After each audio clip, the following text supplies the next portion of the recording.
ಸಾಮಾಜಿಕ ಮಾಧ್ಯಮ ಜಾಹೀರಾತು.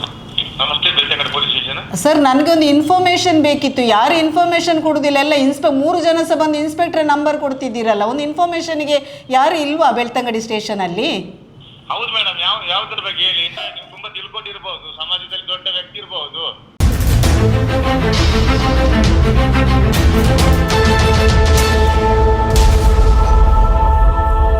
ನೋಡಿ, ಬೆಳ್ತಂಗಡಿ ಠಾಣೆಯಲ್ಲಿ ಮೊನ್ನೆ 31/8/2025 ಒಂದು FIR ಆಗಿದೆ. 100/2025 ಡೇಟೆಡ್ 31/8/2025. ಆಫೆನ್ಸ್ ಡೇಟ್ 30/8/2025 ಶನಿವಾರ ಅಂತ. ಅದರಲ್ಲಿ 4:30ರಿಂದ 4:31 ಕೇಸ್.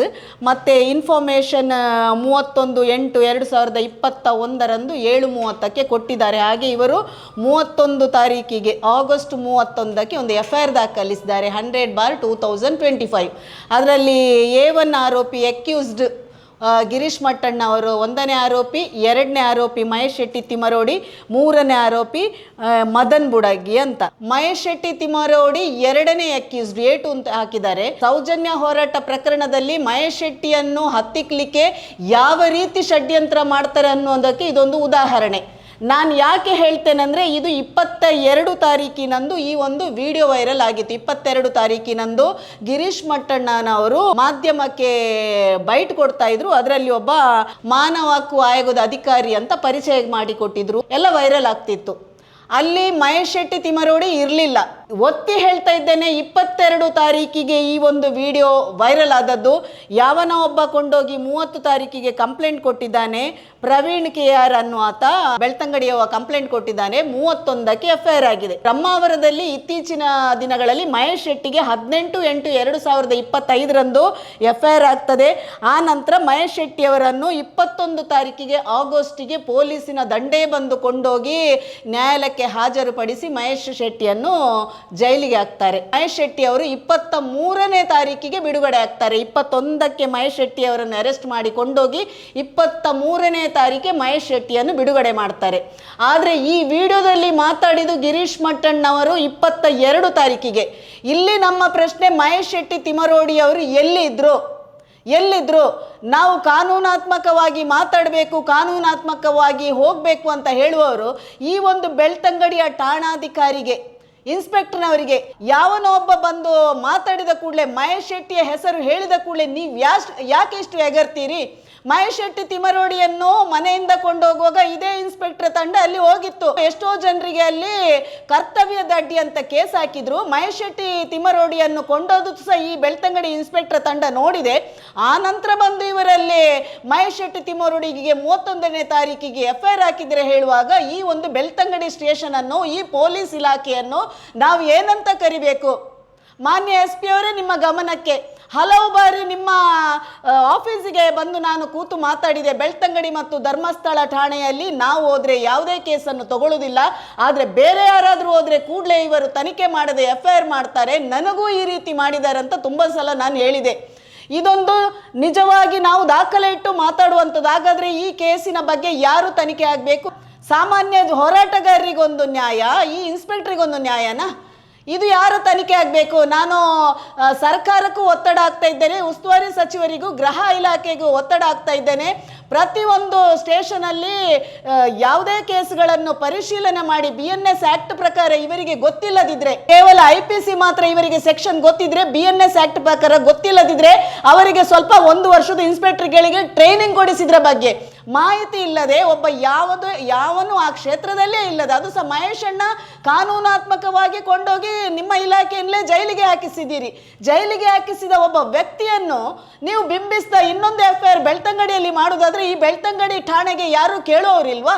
ಒಂದು ಪೊಲೀಸ್ ಇಲಾಖೆ ಅಧಿಕಾರಿಯಾಗಿ ವರ್ತಿಸದೆ ಯಾರದ ಏಜೆಂಟ್ ಆಗಿ ವರ್ತಿಸ್ತಾ ಇದ್ದಾರೆ, ಯಾರ್ದ ಏಜೆಂಟ್ ಆಗಿ ಕೆಲಸ ಮಾಡ್ತಾ ಇದ್ದಾರೆ? ನಮಗೆ ಬೆಳ್ತಂಗಡಿ ಠಾಣೆ ಅನ್ನುವಾಗ ಒಂದು ಅಸಹ್ಯ ಹುಟ್ಟಿಸ್ತದೆ. ಇಲ್ಲಿ ಕಾನೂನಾತ್ಮಕವಾಗಿ ಯಾವ ಕೇಸಿಗೆ ಹೋದ್ರು ಇವರು ಕಂಪ್ಲೇಂಟ್ ತಗೊಳ್ಳುವುದಿಲ್ಲ.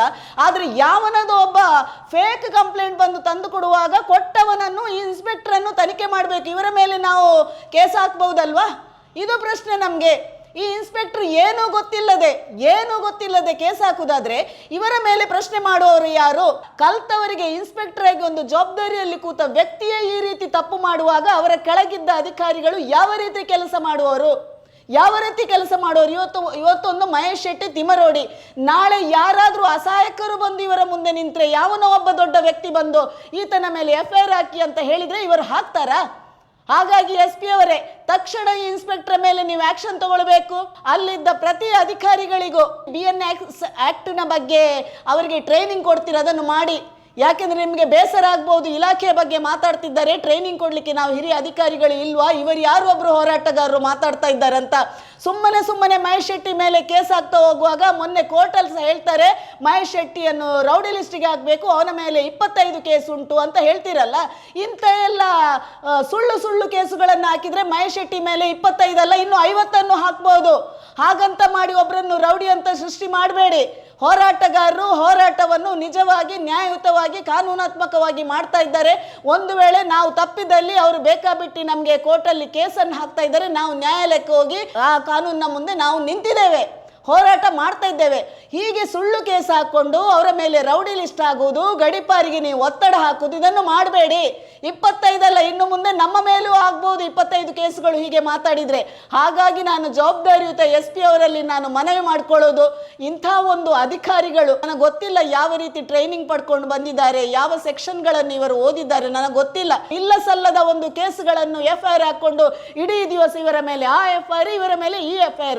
ನಾವು ಯಾವುದೇ ಕಂಪ್ಲೇಂಟ್ ಕೊಂಡೋಗಿ ಕೊಟ್ಟ ಕೂಡಲೇ ಬೆಳ್ತಂಗಡಿಯಲ್ಲಿ ಆಗುದಿಲ್ಲ, ನಾವು ಹೋಗ್ಬೇಕು ಕೋರ್ಟಿಗೆ ಹೋಗು, ನೀವು ಪರ್ಮಿಷನ್ ತಗೊಂಡ್ಬನ್ನಿ, ಆಮೇಲೆ ಕೇಸ್ ಫೈಲ್ ಮಾಡ್ತೇವೆ ಅಂತ ಹೇಳ್ತಾರೆ.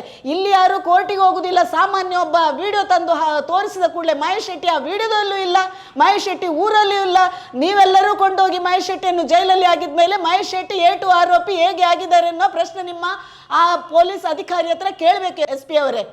ನೋಡಿ, ನಾನೀಗ ಬೆಳ್ತಂಗಡಿ ಪೊಲೀಸ್ ಠಾಣೆಗೆ ಕರೆ ಮಾಡ್ತಾ ಇದ್ದೇನೆ. ಇನ್ಸ್ಪೆಕ್ಟರ್ ತೆಗಿತಾರೆ ಇಲ್ಲ ನೋಡೋ, ಯಾವತ್ತು ಇವರು ಬ್ಯುಸಿ ಇರುವುದು, ಯಾವುದೇ ಸ್ಟೇಷನ್ಗೆ ಹೋದಾಗ ಇವರು ಸಿಕ್ಕುದಿಲ್ಲ. ನೋಡೋ, ಇವತ್ತು ನಾನು ಕಾಲ್ ಮಾಡ್ತೇನೆ, ತೆಗಿತಾರೆ ಇಲ್ಲ ಅಂತ ನೋಡುವ. ಗುಂಪುಗಳಿಂದ ಹೂಡಿಕೆ ಸಲಹೆಗಳನ್ನು ತೆಗೆದುಕೊಳ್ಳಬೇಡಿ. ಹೂಡಿಕೆ ಬಗ್ಗೆ ಹೆಚ್ಚು ಜಾಗೃತಿ ವಹಿಸಿ. ಯಾವುದೇ ಅನುಮಾನಾಸ್ಪದ ಘಟನೆ ಕಂಡು ಬಂದಲ್ಲಿ ತಕ್ಷಣವೇ 193 ರಿಪೋರ್ಟ್ ಮಾಡಿ. ಈ ಸಂದೇಶವನ್ನು ಗೃಹ ಮಂತ್ರಾಲಯದಿಂದ ಜಾರಿ ಮಾಡಲಾಗಿದೆ. ಇನ್ಸ್ಪೆಕ್ಟರ್ ಕರೆಗೆ ಸ್ಪಂದಿಸ್ತಾ ಇಲ್ಲ. ನಾನು ಈಗ ಪೊಲೀಸ್ ಇಲಾಖೆಗೆ ಮಾಡ್ತೇನೆ, ಯಾರಾದರೂ ಮಾಹಿತಿ ಕೊಡುವರ ಅಂತ ನೋಡುವ. Belthangady police station. Madam, inspector ಇದ್ದಾರಾ?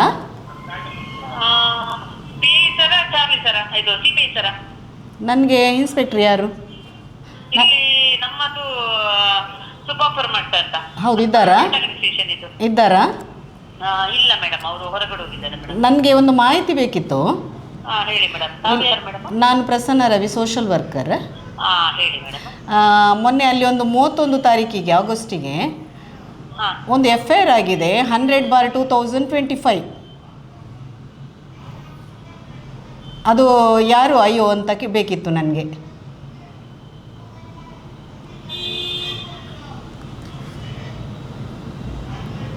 ಹಲೋ, ಸಾಮಾಜಿಕ ಮಾಧ್ಯಮ ಜಾಹೀರಾತುಗಳು. ಮೇಡಮ್ ಹೇಳಿ ಮೇಡಮ್. ಅದು ನನಗೆ ಒಂದು ಕ್ಲಾರಿಟಿ ಬೇಕಿತ್ತು. ನಾನು ಇನ್ಸ್ಪೆಕ್ಟರ್ ನಂಬರ್ ಕೊಡ್ಲಾ ಮೇಡಮ್? ಇನ್ಸ್ಪೆಕ್ಟರ್ ತೆಗಿತಾ ಇಲ್ಲ, ಅದಕ್ಕೆ ಸ್ಟೇಷನಿಗೆ ಮಾಡಿದ್ದು. 3 ಸಲ ಕಾಲ್ ಮಾಡಿದ್ದು ನನಗೆ. ಅಲ್ಲ, ಸರಿ, ನನಗೆ ಈ ಕೇಸಿನ ಅಯ್ಯೋ ಯಾರು, ಇನ್ಸ್ಪೆಕ್ಟರ್ ಹ್ಯಾಂಡಲ್ ಮಾಡೋದು 100/2025 ಯಾರು ಅಂತ? ಅವರೇಯಾ? ಹೌದು, ಇನ್ಸ್ಪೆಕ್ಟರ್ 100/25. ರೆಫರ್ ಅನ್ನೋದು ಅಲ್ಲಿ ಬಂದು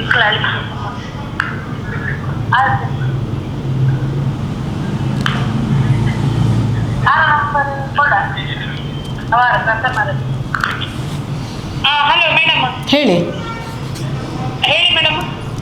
ನನಗೆ 100/2025 FIR ಹಾಕಿದ್ದು, ಅದು ಯಾರು ಅಯ್ಯೋ ಅಂತ ನನಗೆ ಅವ್ರ ಹತ್ರ ಮಾತಾಡಬೇಕಿತ್ತು.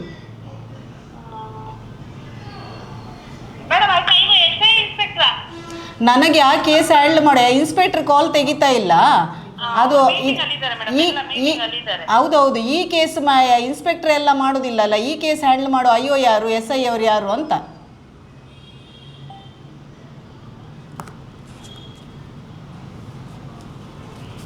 ಕೇಳ್ತದಾ? ಸಾಮಾಜಿಕ ಮಾಧ್ಯಮ ಜಾಹೀರಾತುಗಳು ಅಥವಾ ಅಪರಿಚಿತ ಗುಂಪುಗಳಿಂದ ಹೂಡಿಕೆ ಸಲಹೆಗಳನ್ನು ತೆಗೆದುಕೊಳ್ಳಬೇಡಿ. ಹೂಡಿಕೆ ಬಗ್ಗೆ ಹೆಚ್ಚು ಜಾಗೃತಿ ವಹಿಸಿ. ಯಾವುದೇ ಅನುಮಾನಾಸ್ಪದ ಘಟನೆ ಕಂಡು ಬಂದಲ್ಲಿ ತಕ್ಷಣವೇ 1930ಗೆ ರಿಪೋರ್ಟ್ ಮಾಡಿ. ಈ ಸಂದೇಶವನ್ನು ಗೃಹ ಮಂತ್ರಾಲಯದಿಂದ ಹಲೋ ಹಲೋ ಹಲೋ ಹೇಳಿ ಯಾರು? ನಾನು ಪ್ರಸನ್ನ ರವಿ ಅಂತ ಸೋಷಲ್ ವರ್ಕರ್ ಸರ್. 31 ತಾರೀಕಿಗೆ ಅಲ್ಲಿ 100/2025 ಒಂದು FIR ಆಗಿದೆ. ಈ FIR ಹಾಕಿದವರು ಅಯ್ಯೋ ಯಾರು, ಅವ್ರ ಹತ್ರ ನನಗೆ ಮಾತಾಡಬೇಕಿತ್ತು ಅಂತ.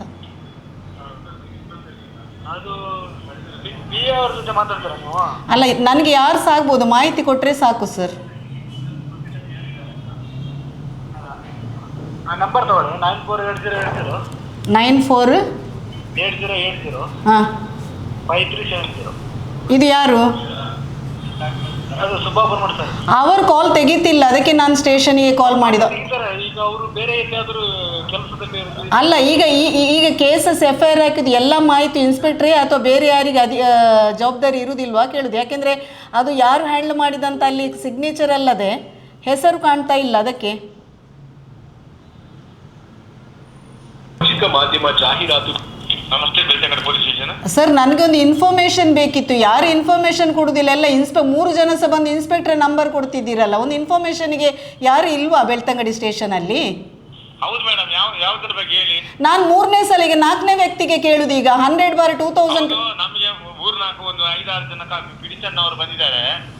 ಅವರ ಹತ್ರ ಕೆಲವೊಂದು ಸೀರಿಯಸ್ ಮ್ಯಾಟರ್ ಇರ್ತದೆ ಮೇಡಮ್. ಬೆಳ್ತಂಗಡಿಯಲ್ಲಿ ಯಾವತ್ತು ಸೀರಿಯಸ್ ಮ್ಯಾಟ್ರೆ. ಮೊನ್ನೆ ನಾನು ಬರುವಾಗ ಸಹ ಇದು ಸಹ ಸೀರಿಯಸ್ ಮ್ಯಾಟ್ರೆ ಸರ್. ನಾನು ಆಟ ಆಡ್ಲಿಕ್ಕೆ, ತಮಾಷೆಗೆ ನಿಮ್ಮ ಹತ್ರ ಮಾತಾಡ್ಲಿಕ್ಕೆ, ಟೈಮ್ ವೇಸ್ಟಿಗೆ ಅಲ್ಲ. ಮೀಟಿಂಗ್ ಅಲ್ಲಿ ಇದ್ದಾರೆ ಇನ್ಸ್ಪೆಕ್ಟ್ರಿ. ಮೊನ್ನೆ ಸಹ ನಾನು ಬರುವಾಗ ಅಲ್ಲಿ ಸ್ಟೇಷನಲ್ಲಿ ಇಲ್ಲ, ಅವರು ಫೋನ್ ತೆಗಿತಾ ಇಲ್ಲ, ಮೀಟಿಂಗ್ ಅಲ್ಲ. ಆದರೆ ಒಂದು ಮಾಹಿತಿ ಬೇಕಿದ್ರೆ ಇನ್ಸ್ಪೆಕ್ಟ್ರೇ ಬೇಕಾ ಒಂದು ಸ್ಟೇಷನಲ್ಲಿ? ಯಾವ್ದ್ರ ಬಗ್ಗೆ ಮಾಹಿತಿ ಹೇಳಿ. ನನಗೆ 100/2025 FIR ನಂಬರ್ ಇದ ಬಗ್ಗೆ ಯಾರು ಅಯ್ಯೋ ಅವರ ಬಗ್ಗೆ ಒಂದು ಮಾಹಿತಿ ಬೇಕು ನನಗೆ. ಏನಂತ ಅಷ್ಟೇ ಅಲ್ಲ, ಕೊಡ್ತೀವಿ. ಈಗ ನಾವು ಅದನ್ನ ಇದರಲ್ಲಿ ಕೈಯಲ್ಲಿ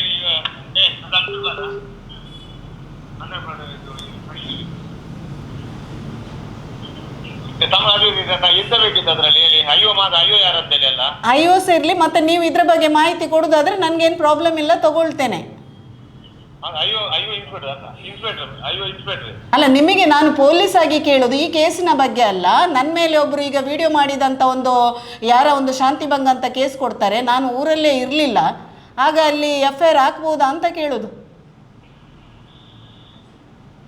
ಹಲೋ, ಅದೇ ಹಲೋ, ಹಾಂ ಹೇಳಿ. ಅದು ಅವರ ಇನ್ಸ್ಪೆಕ್ಟರ್ ಬಗ್ಗೆ ಹೇಳಿ ಮೇಡಮ್, ನಮಗೆ ಅದರ ಬಗ್ಗೆ ಮಾಹಿತಿ. ಅಲ್ಲ, ಇನ್ಸ್ಪೆಕ್ಟರ್ ಅಲ್ಲ, ಆಸ್ ಒಂದು ಪೊಲೀಸ್ ಅಧಿಕಾರಿಯಾಗಿ ನೀವು ಸಹ ಕಲ್ತು ಬರುವುದಲ್ಲ. ನಾನು ಈ ವಿಚಾರಗಳ ಬಗ್ಗೆ ಕೇಳುದು, ಒಂದು FIR ಬಗ್ಗೆ ಅಲ್ಲ. FIR ಬಗ್ಗೆ ಅಲ್ಲ. ಒಬ್ಬ ವ್ಯಕ್ತಿ ಅಲ್ಲಿ ಇಲ್ಲದಿದ್ರೆ ಒಬ್ಬ ವಿಡಿಯೋ ತಂದು ಕೊಟ್ಟು ನೀವು ಅವರ ಹತ್ರ ಕೇಳಿ. ಎಲ್ಲ ಪ್ರಕರಣ ಆಗಿದ್ರೆ ಅವರ ಹತ್ರ ಮಾತಾಡಿ ಮೇಡಮ್. ಅಲ್ಲ, ನಾನೀಗ ಪೊಲೀಸ್ ಸ್ಟೇಷನ್ಗೆ ಇಲ್ಲಿ ಬನ್ನಿ ಮೇಡಮ್. ಅಲ್ಲ, ನಾನು ಪೊಲೀಸ್ ಸ್ಟೇಷನ್ಗೆ ಕಾಲ್ ಮಾಡಿದ್ದು, ಬೇರೆಯವರ ಹತ್ರ ಮಾಹಿತಿಗೆ ಅಲ್ಲ. ಈ ಜವಾಬ್ದಾರಿ ಎಲ್ಲ ಸೆಕ್ಷನ್ಸ್ಗಳು ನಿಮಗೂ ಗೊತ್ತಿರ್ತದಲ್ಲ, ಹಾಕ್ಬೋದಾ ಇಲ್ವಾ ಅಂತ. ನಾನು ಪರ್ಟಿಕ್ಯುಲರ್ ಕೇಸಿನ ಬಗ್ಗೆ ಅವರ ಹತ್ರವೇ ಕೇಳ್ತೇನೆ. ಮೇಡಮ್, ಈಗ ಅದರ ಬಗ್ಗೆ ತಿಳ್ಕೊಂಡು ನಿಮಗೆ ಬೇಕಾದ್ರೆ ಅರ್ಧ ಗಂಟೆ ಬಿಟ್ಟು ನಮಗೆ ಫೋನ್ ಮಾಡಿ. ಹೊಸ ಕಾಯ್ದೆಯಾ? ಹಾಗಾದ್ರೆ ಹೊಸ ಕಾಯ್ದೆಯಲ್ಲಿ ಸ್ಟಡಿ ಮಾಡದೆ ಎಲ್ಲರೂ FIR ಹಾಕೊಂಡು ಹೋಗ್ತಾರೆ. ಹಾಕಿದ ಮೇಲೆ ಸ್ಟಡಿ ಮಾಡೋದಾ ಎಲ್ಲರೂ? ನೀವು ಸೆಕ್ಷನ್ ಒಬ್ಬರ ಮೇಲೆ ಸೆಕ್ಷನ್ ಹಾಕಿ FIR ಹಾಕಿದ ಮೇಲೆ ಸ್ಟಡಿ ಮಾಡೋದಾ? ಹಲೋ, ಹಾಂ, ಹೇಳಿ ಮೇಡಮ್.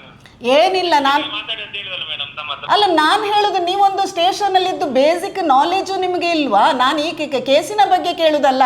ಈಗ ನಾನು ಒಂದು ಊರಲ್ಲಿ ಇರಲೇ ಇಲ್ಲ, ಆ ಪ್ರದೇಶದಲ್ಲಿ ಇರಲೇ ಇಲ್ಲ, ಒಬ್ಬ ತಂದು ವಿಡಿಯೋ ತಂದು ಕೊಡ್ತಾನೆ ಇವರು ಶಾಂತಿಭಂಗ ಮಾಡಿದಾರಂತ. ನೀವು ಏಕಾಏಕಿ FIR ಹಾಕ್ಬೋದಾ ಇಲ್ವಾ ಅಂತ ನಾನೊಂದು ಪೊಲೀಸ್ ಇಲಾಖೆಗೆ ಪೊಲೀಸರ ಹತ್ರ ಕೇಳುದು. ನಾನು ಯಾವ್ದು ಬೇಕಾದ್ರೆ FIR ಹಾಕ್ಬಹುದು, ಅದರ ಮೇಲೆ ಅವ್ರು ಇದ್ರ ಇಲ್ವಾ ಅಂತ ಇನ್ವೆಸ್ಟಿಗೇಷನ್ ತಿಳಿಯುತ್ತದೆ. ಓ, ಹಾಗಾದ್ರೆ ಈಗ ನಾನು ಸಹ ತಂದು, ನಾವೆಲ್ಲರೂ ತಂದು ಎಷ್ಟು ಕೇಸ್ ಕೊಟ್ಟರು ಬೆಳ್ತಂಗಡಿಯಲ್ಲಿ ನೀವು FIR ಮಾಡ್ತೀರಿ? ಹಾಗಾದ್ರೆ ಏನು ಹಿಂದೆ ಮುಂದೆ ನೋಡದೆ ಕಂಪ್ಲೇಂಟ್ ಕೊಟ್ರೆ ಯಾವುದು ಮಾಡಬೇಕು, APPR ಕಾನೂನು ಮಾಹಿತಿಯನ್ನು ಪಡ್ಕೊಂಡು ಕಾನೂನು ಮಾಹಿತಿ ಪಡ್ಕೊಂಡ ಅಥವಾ ನಿಮ್ಮ ಬೆಳ್ತಂಗಡಿ ಠಾಣೆಗೆ ಬೇರೆ ಸಪರೇಟ್ ಕಾನೂನು ಉಂಟಂತ ಆಗ್ತದೆ. ಯಾಕಂದ್ರೆ ಎಷ್ಟು ಬಂದ್ರು ನೀವು ಹಾಕ್ತೀರಿ ಅಲ್ಲ.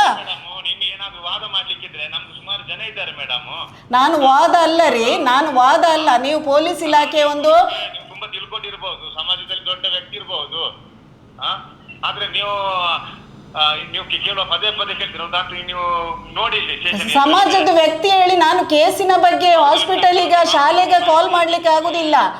ನಾನೀಗ ಬೆಳ್ತಂಗಡಿಯಲ್ಲಿ ಹಾಕಿದ ಕಾರಣ ಬೆಳ್ತಂಗಡಿಗೆ ಕಾಲ್ ಮಾಡ್ಬೇಕನ್ನ ಬೇರೆಯವರ ಹತ್ರ ಮಾತಾಡ್ಲಿಕ್ಕೆ ಆಗುದಿಲ್ಲಲ್ಲ. ಮೇಲಾಧಿಕಾರಿಗಳಿದ್ದಾರೆ, ಏನಾಗಿದೆ ಅವರ ಹತ್ರ ವಿಚಾರಿಸಿ ತಾವು. ನಿಮ್ಮ ಮೇಲಾಧಿಕಾರಿ ಯಾವತ್ತು ಕಾಲೇ ತೆಗೆಯದಿದ್ರೆ ನಾನು ಸ್ಟೇಷನ್ಗೆ ಕಾಲ್ ಮಾಡ್ಬೇಕಲ್ಲ, ಮೇಲಾಧಿಕಾರಿಯವರ ಮನೆಗೆ ಕಾಲ್ ಮಾಡ್ಲಿಕ್ಕೆ ಆಗುದಿಲ್ಲಲ್ಲ ನನಗೆ. ಅದು ನಮ್ಮ ಸಿವಿಜಿ ನಂಬರ್ ಇದೆ, ಸಿವಿಜಿ ನಂಬರ್ಗೆ ಫೋನ್ ಮಾಡಿ, ಸರ್ಕಾರ ಅವರ ಮನೆಯ ನಂಬರ್ಗೆ ಫೋನ್ ಮಾಡಬೇಡಿ ತಾವು.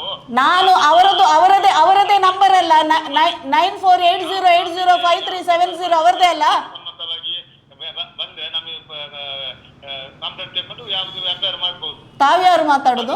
ಇನ್ವೆಸ್ಟಿಗೇಷನ್ ಬಂದ್ರೆ ನಂದು ಮುಂದೆ ನಿಮ್ಮ ಬೆಳ್ತಂಗಡಿಯಲ್ಲಿ ಎಲ್ಲ FIR ತಗೊಂಡು ಮತ್ತೆ ಇನ್ವೆಸ್ಟಿಗೇಷನ್, ಹಿಂದೆ ಮುಂದೆ ನೋಡ್ಲಿಕ್ಕಿಲ್ಲ, ಬಂದವನೆಲ್ಲ ಕೊಟ್ಟ ಕೂಡಲೇ FIR ಮಾಡಿ ಬಿಡುದು. ಯಾಕೆಂದ್ರೆ ಅದು ರೂಲ್ಸ್ ಯಾವ ಸ್ಟೇಷನ್ ಅಲ್ಲಿ ಇಲ್ಲಲ್ಲ. ಬೆಳ್ತಂಗಡಿಗೆ ಸಪರೇಟ್ ರೂಲ್ ಉಂಟಾ, ಕಾನೂನು ಉಂಟಾ? ನೋಡಿ, ನಾನು ಬೆಳ್ತಂಗಡಿ ಠಾಣೆಗೆ ಕರೆ ಮಾಡಿದೆ. ನನಗೆ 3-4 ಜನ ಫೋನ್ ಅಟೆಂಡ್ ಮಾಡಿದ್ರು. ಇವರು ಹೇಳ್ತಾರೆ ನಾವು ಬ್ಯುಸಿ, ಕೇಸುಗಳಲ್ಲಿ ಬ್ಯುಸಿ ಇದ್ದೇವೆ. 3-4 ಜನ ಸಹ ಕರೆ ಮಾಡಿ ನನಗೆ ಕೊಟ್ಟದ್ದು ಇನ್ಸ್ಪೆಕ್ಟರ್ ನಂಬರ್. ಪ್ರತಿಯೊಂದು ಕೇಸಿಗೆ ಇವರು ಇನ್ಸ್ಪೆಕ್ಟರ್ ನಂಬರೇ ಕೊಡೋದಾದರೆ ಇಲ್ಲಿ ಇವರು ಪೊಲೀಸ್ ಇಲಾಖೆಯಲ್ಲಿ ಇವರ ಕರ್ತವ್ಯ ಏನು, ಇವರ ಡ್ಯೂಟಿ ಏನು, ಅಥವಾ ಇವರ ಡೆಸಿಗ್ನೇಷನ್ ಏನು, ಇವರು ಖಾಲಿ ರಿಸೆಪ್ಷನಲ್ಲಿ ಕೂತು ಜನರ ಹತ್ರ ಖಾಲಿ ಮಾತಾಡಲಿಕ್ಕೆ ಕೂತ್ಕೊಳ್ಳೋದಾ?